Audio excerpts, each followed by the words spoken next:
How to set up autopay for your Target REDcard. Let's get started. So first of all, you want to go ahead and simply open up your web browser, and then in the search bar search for target.mytargetcirclecard, and then just like that hit enter.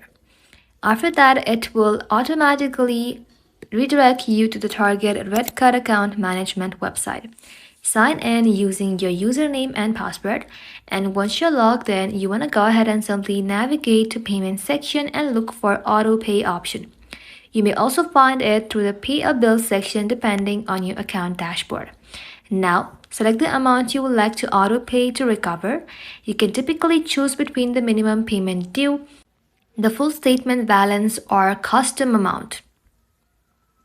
After that, select a bank account you want to use for automatic payment, and then choose a start date and set a preferred payment frequency. You may also have the option to keep the autopay active until you decide to cancel it.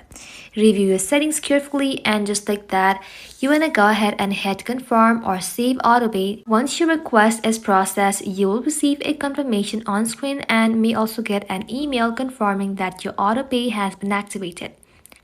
That's it. You have successfully set autopay for your Target REDcard. Thank you all for watching. If this video was helpful, consider subscribing to our channel and liking this video.